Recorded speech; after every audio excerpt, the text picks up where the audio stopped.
السلام علیکم ورحمۃ اللہ وبرکاتہ۔ پیارے بچوں، مطالعہ پاکستان لازمی کلاس 10th کے ساتھ احمد صاحب کی حاضر خدمت ہے۔ ہم نے 3 چیپٹر پہلے مکمل کیے ہوئے ہیں اور چوتھا چیپٹر ہم نے شروع کیا ہوا ہے۔ چوتھے چیپٹر کا بھی بورڈ پیپر پیٹرن کے مطابق پہلا حصہ یعنی کثیر الانتخابی سوالات ہمارے مکمل ہو چکے ہیں۔ بورڈ پیپر پیٹرن کے مطابق دوسرا حصہ یعنی مختصر سوالات و جوابات کا آج انشاءاللہ العزیز 5واں لیکچر لینے جا رہے ہیں۔ پیارے بچوں، سوالات شروع کرنے سے پہلے میری گزارش ہے کہ میرے چینل کو سبسکرائب کر لیں، ساتھ لگے گھنٹی کے بٹن کو ضرور دبا لیں تاکہ میرا ہر آنے والا لیکچر سب سے پہلے آپ تک پہنچے۔ تو پیارے بچوں، آج کا پہلا سوال ہے سوال نمبر 41۔ پاکستان میں پائے جانے والے تاریخی سیاحتی مقامات لکھیں، یعنی وہ سیاحتی مقامات جو ہسٹوریکل ہیں، جو تاریخی ہیں۔ تو پیارے بچوں، اکرن قلعہ، کلر کہار، وادی سون یہ خوشاب میں ہے۔ اسی طرح شاہی قلعہ اور شالامار باغ یہ لاہور میں ہے۔ دراوڑ قلعہ، شگر قلعہ، روہتاس قلعہ۔ شگر قلعہ جو ہے یہ بلتستان میں ہے، سکردو کے قریب۔ اسی طرح قلعہ روہتاس ہے جہلم میں۔ رانی کوٹ ہے جامشورو میں۔ مسجد محبت خان پشاور میں۔ بادشاہی مسجد لاہور میں، اور شاہجہان مسجد جو ہے یہ ٹھٹھا میں ہے۔ ہنگول نیشنل پارک مکران بلوچستان اور جھل مکسی وغیرہ جو ہیں، یہ جھل مکسی جو ہے یہ بھی بلوچستان کے اندر ہے۔ یہ پاکستان میں پائے جانے والے تاریخی سیاحتی مقامات ہیں۔ پیارے بچوں، سوال نمبر 42 ہے، پاکستانی سیاحتی مقامات کے حوالے سے بین الاقوامی تاثرات لکھیں، یعنی انٹرنیشنل سطح پر جو لوگ سیاحت کے شعبے سے تعلق رکھتے ہیں ان کے تاثرات کیا ہیں پاکستانی سیاحتی مقامات کے بارے میں۔ پیارے بچوں، 2010 میں سیاحتی میگزین لونلی پلانٹ نے پاکستان کو سیاحت کے حوالے سے بڑی چیز قرار دیا، یعنی سیاحت کے حوالے سے پاکستان موضوع اور مناسب جگہ ہے۔ 2018 میں مشہور برطانوی بیک پیکر سوسائٹی نے پاکستان کو بہترین ایڈونچر ٹورزم کی جگہ قرار دیا، انتہائی بہترین جگہ۔ 2019 میں امریکن میگزین فوربس نے پاکستان کو سیر کرنے کے لیے بہترین جگہ قرار دیا۔ اسی طرح 2020 میں American magazine council of traveller نے پاکستان کو چھٹیاں گزارنے کے لیے بہترین جگہ قرار دیا۔ تو یہ پیارے بچوں بین الاقوامی جو سیاحتی شعبے سے تعلق رکھنے والے لوگ ہیں، یہ ان کے تاثرات ہیں۔ سوال نمبر 43 ہے، پاکستان میں شعبہ سیاحت کی کارکردگی لکھیں۔ پاکستان کے اندر سیاحت کا جو شعبہ ہے اس کی کارکردگی کیا ہے؟ بے پناہ وسائل رکھنے کے باوجود پاکستان میں شعبہ سیاحت ابھی تک خاطر خواہ کارکردگی دکھانے میں ناکام ہے۔ پیارے بچوں، قدرتی طور پر اللہ تعالیٰ نے پاکستان کے اندر ہر طرح کے خد و خال رکھے، اونچے بلند پہاڑی مقامات، وادیاں ہیں، خوبصورت جھیلیں ہیں، خوبصورت تاریخی مقامات ہیں، اور اس کے ساتھ ساتھ مذہبی سیاحتی مقامات موجود ہیں۔ پیارے بچوں، اس کے باوجود پاکستان میں شعبہ سیاحت ابھی تک خاطر خواہ کارکردگی دکھانے میں ناکام رہا ہے۔ دنیا کی معیشت میں شعبہ سیاحت سالانہ تقریباً 10% تک حصہ ڈالتا ہے۔ شعبہ سیاحت سے ملکی معیشت میں 10% حصہ ڈالتا ہے، مگر پاکستان میں صرف 2 سے 3% سالانہ حصہ جو ہے وہ شعبہ سیاحت سے آ رہا ہے، کیونکہ 2018 میں پاکستان میں صرف 2 ملین سیاح آئے ہیں، 2 ملین صرف، جبکہ فرانس میں 89 ملین سیاح جو ہیں وہ 2018 میں 1 سال میں آئے۔ اسی طرح مختلف ممالک میں، تو پاکستان میں صرف 2 ملین انتہائی کم ترین سیاح جو ہیں، انتہائی کم ترین تعداد جو ہے اس میں سیاح پاکستان میں آئے۔ میرے بچوں، سوال نمبر 44 ہے، انبیاء علیہم السلام کی بعثت کا بنیادی مقصد لکھیں۔ انبیاء علیہم السلام کی بعثت کا یعنی انبیاء کو نبی بنانے کا، ان کو مبعوث کرنے کا بنیادی مقصد کیا ہے؟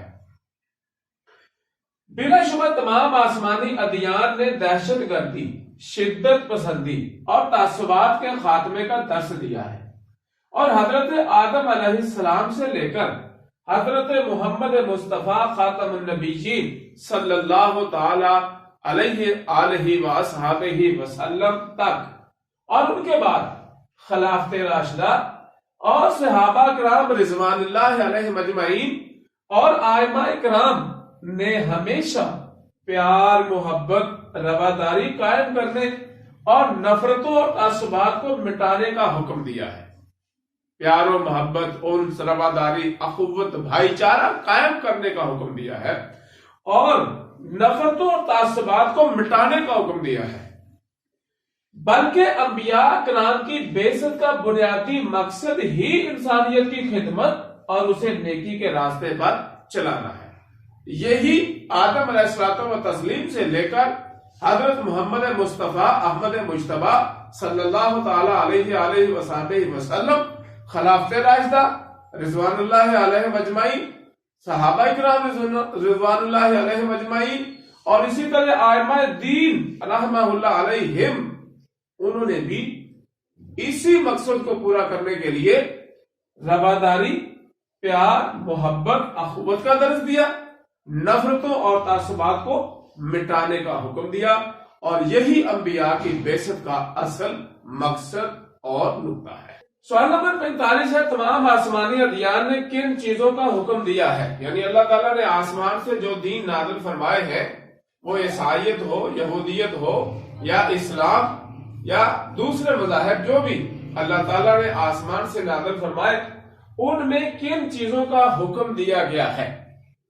تو پیارے بچوں، تمام آسمانی ادیان نے، ادیان دین کی جمع، سچائی، خدمت، وفا، احسان، عجز و انکسار اور انسان دوستی جیسی اقدار کو زندہ رکھنے اور جھوٹ، مکر و فریب، ظلم و انصاف، تعصب اور جہالت کو مٹانے کا حکم دیا ہے۔ پیارے بچوں، جتنے بھی ادیان آسمان سے نازل ہوئے ہیں، ان سب میں ایک ہی چیز، یعنی سچائی، خدمت، وفا و احسان، عجز و انکسار اور انسان دوستی جیسی اقدار کو زندہ رکھنے اور جھوٹ، مکر و فریب، ظلم و انصاف اور تعصب و جہالت کو مٹانے کا حکم دیا گیا ہے۔ تو پیارے بچوں، اقدار قدر کی جمع ہے، اور قدر روایات کو کہتے ہیں۔ اسلام نے ہمیں جو روایات دی ہیں ان میں یہی ہے، سچائی، خدمت، وفا، احسان اور جمہوریت، اور ہر کسی کو اس کا حق دینا۔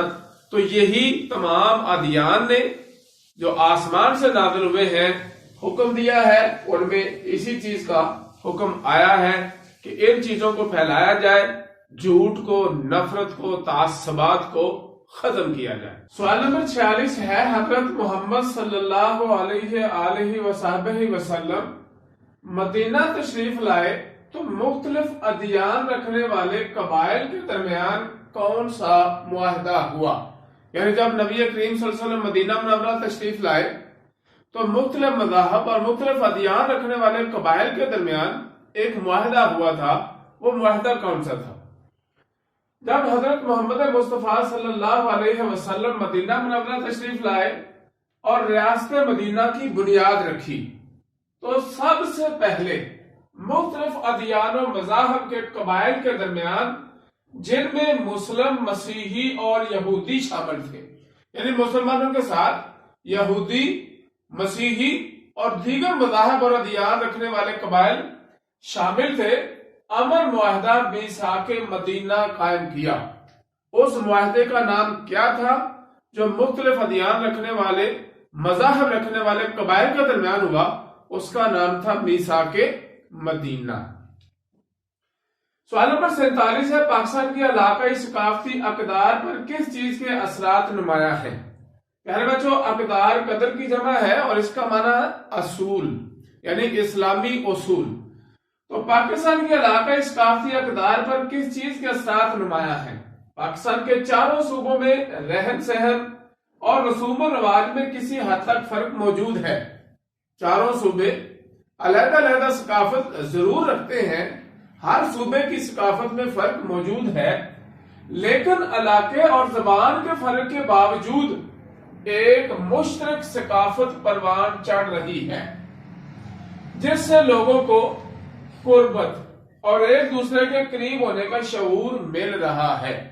یعنی ایک ایسی ثقافت بھی چاروں صوبوں میں پروان چڑھ رہی ہے جس سے لوگوں کو قریب ہونے اور ایک دوسرے کی قربت کا احساس اور شعور مل رہا ہے، اور وہ ہے اسلامی ثقافت، جس کی اقدار یعنی مساوات، بھائی چارہ، اخوت و انصاف کو مرکزی حیثیت حاصل ہے۔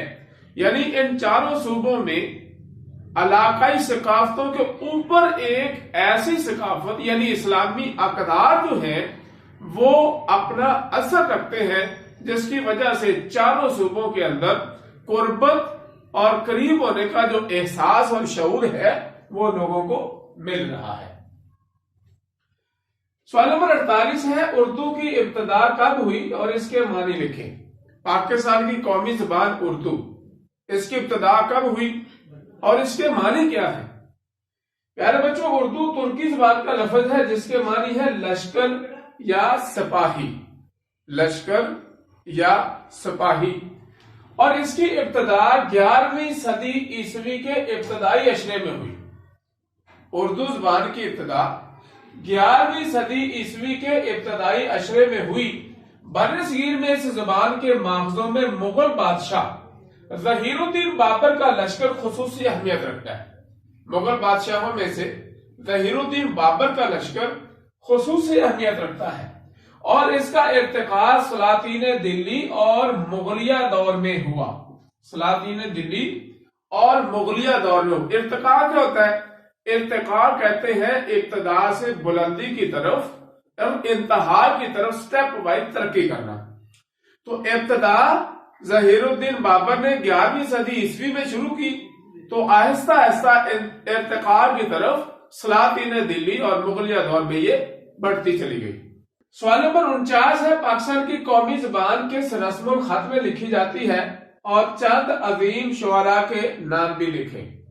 پیارے بچوں، پاکستان کی قومی زبان اردو نستعلیق رسم الخط میں لکھی جاتی ہے۔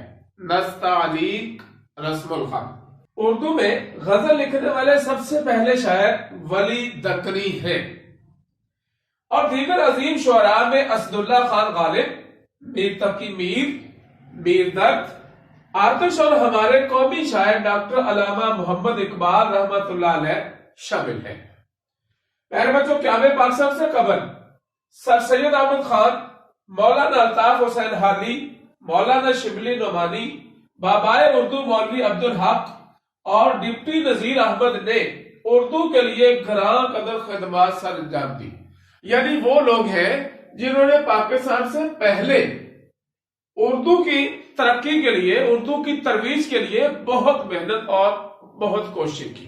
پیارے بچوں، سوال نمبر 50 ہے، اردو زبان کی ترقی و ترویج کے لیے یونیورسٹی کا قیام کب عمل میں لایا گیا؟ یعنی اردو زبان کو ترقی دینے کے لیے اور اس کو پاکستان میں قومی سطح پر رائج کرنے کے لیے یونیورسٹی کا قیام کب عمل میں لایا گیا؟ پیارے بچوں، قیام پاکستان کے بعد اردو کو قومی زبان کی حیثیت دی گئی اور انگریزی زبان کو سرکاری زبان کا درجہ مل گیا، تو بابائے اردو مولوی عبدالحق نے 60 کے عشرے میں کراچی صدر میں اردو کالج کے نام سے ایک ادارہ قائم کیا۔